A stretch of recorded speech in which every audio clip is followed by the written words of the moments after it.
Salut, comment vous allez? Écoutez, là je suis en train de réviser, c'est la pause déjeuner et j'ai ma soutenance dans quelques jours. Et j'ai pas du tout le temps de réviser avec le boulot et tout, donc c'est super compliqué. Je sais que je vais avoir des questions de cours, il y a un entretien avec des questions pendant je crois, je sais plus, 20 minutes, un truc comme ça. Je ne sais absolument pas sur quoi ça va tomber, il y a énormément de cours, on a vu énormément de choses. Et comme j'ai repris le travail, j'ai pas vraiment pu pratiquer ou quoi que ce soit depuis un moment. Donc je suis mal barrée. Je suis très très mal barrée. Voilà, c'est ce que je peux dire actuellement. On est le 28 mai, je passe ma soutenance le 1er juin et je suis mal barrée. Ouh, salut tout le monde. Alors je suis complètement débraillée. Aujourd'hui, je passe ma soutenance de fin de formation, donc de développeur web mobile. Et c'est sur le campus de Saint-Herblain, du coup je pars tôt car je n'habite plus du tout dans le 44.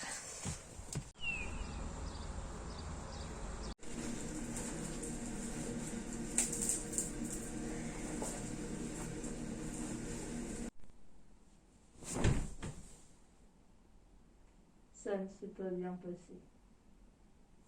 Évidemment. Évidemment, ça ne s'est pas bien passé, je le savais, je m'y préparais. Laisse-moi juste enlever mes chaussures parce qu'elles me font mal.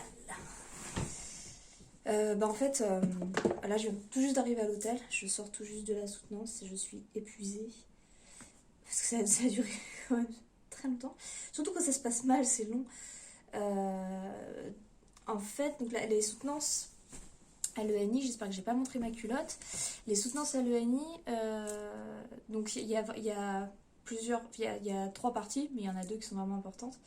C'est en premier lieu la présentation de notre stage. Donc moi j'ai présenté mon stage, ça s'est bien passé parce que mon stage était vraiment intéressant pour le coup. La deuxième partie dure 40 minutes, c'est très long. C'est l'entretien technique. Et en fait, les questions portent sur toutes les compétences qui n'ont pas été couvertes par le stage. En l'occurrence, moi, dans mon stage, j'ai fait beaucoup de back-end. Donc là, j'ai eu des questions, beaucoup de front-end. Le souci, et bien sûr, je m'attendais à ce que ce soit un petit peu compliqué, hein, voilà, c'est que si comme moi, vous êtes passé par Transition Pro et que du coup, vous avez recommencé à travailler direct après le stage, ça veut dire que ces compétences-là, que vous n'avez pas couvertes en stage, ça fait plus de 3 mois que vous ne les avez pas vues. Largement plus de 3 mois pour certaines. Et du coup... j'étais à côté de la plaque sur certains trucs et ça me désole, mais je ne pouvais pas faire autrement, à vrai dire. C'est pas du tout parce que j'ai eu la flemme de réviser ou quoi, c'est juste que je n'ai pas eu le temps matériel de réviser parce que là je travaille à temps plein, plus les procédures de recrutement qui sont extrêmement longues et qui m'ont pris les rares pauses déjeuner que j'avais. J'étais obligée de faire des choix et je pouvais pas dire à mon client je vais pas faire ce que vous me demandez parce que je dois réviser ma soutenance. Non, d'autant que j'avais déjà pris des jours de congé pour faire mon dossier professionnel. Dossier professionnel qui est un dossier à rendre en plus du rapport de stage. Ce rapport de stage est déjà à rendre. Dossier professionnel et en plus il y avait le PowerPoint de la soutenance pour la présentation de stage et tout ça, ça allait pas se faire de manière magique. J'avais déjà pris des jours de congé pour ça. Donc j'ai pas pu prendre des jours de congé supplémentaires pour réviser les 6 mois. Et je suis un peu dégoûtée. Je suis un peu dégoûtée, même si je n'aurais pas pu faire mieux. Vraiment, je suis très honnête. Je pouvais pas, parce qu'il n'y a que 24 heures dans une journée, en fait. Et que voilà. C'est juste un peu dommage que...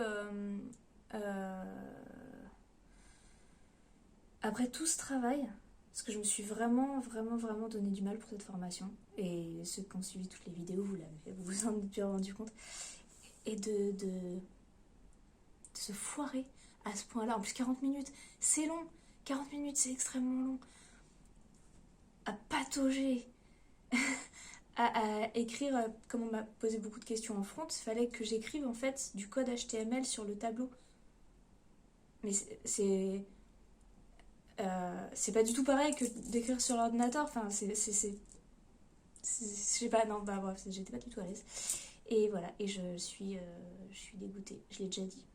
Je vais le redire, je suis dégoûtée. Voilà. Et là, je vais aller me doucher, me changer et je ne veux plus jamais entendre parler de ça jusqu'à recevoir les résultats dans 2 semaines. Salut!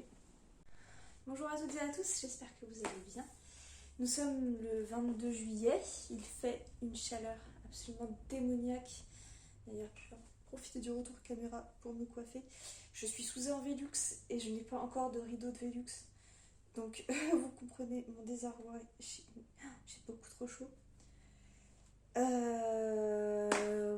Donc revenons à nos moutons. La soutenance s'était très très mal passée.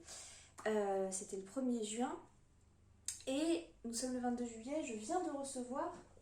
Pardon les canards. Je viens de recevoir le résultat de cette soutenance démoniaque. Donc, je vous avoue que je ne m'attendais pas à grand chose.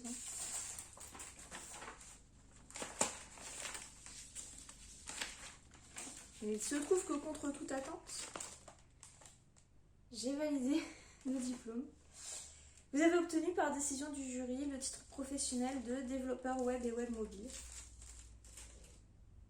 Wow, cool et inattendu, je vais vous avouer, parce qu'en plus j'ai des camarades de promo qui ont eu leurs résultats avant moi et qui n'ont pas eu, et qui pourtant avaient un très bon niveau et meilleur que le mien, notamment en front. Donc je suis assez étonnée, je sais pas exactement ce qui a joué en ma faveur du coup, mais tant mieux, écoutez, c'est super.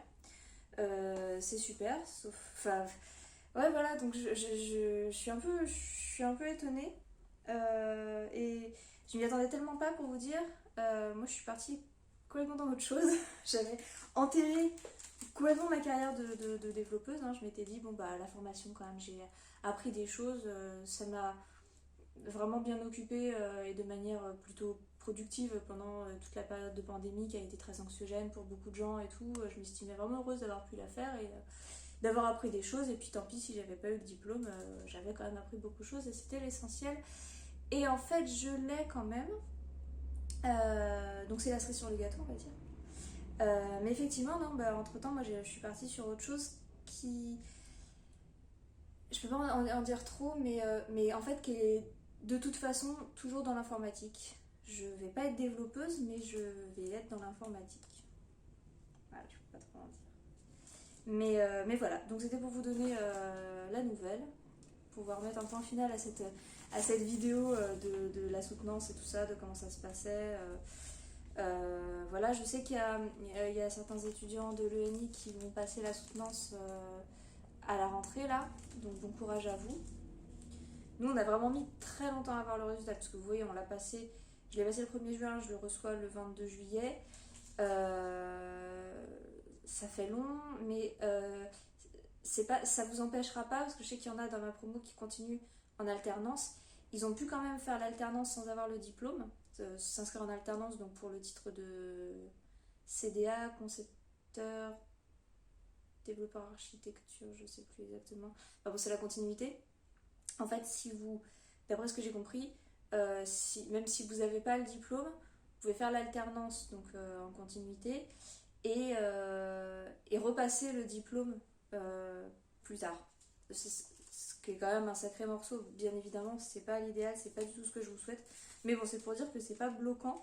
Si vous, c'est important d'avoir le diplôme pour votre carrière et tout ça parce que vous voulez continuer vos études dedans, c'est pas bloquant, il y en a qui ont pu le faire. Voilà, bah écoutez, bon été à tous. Et puis sans doute à bientôt dans d'autres vidéos, sur d'autres formats, d'autres thématiques peut-être. Voilà, salut!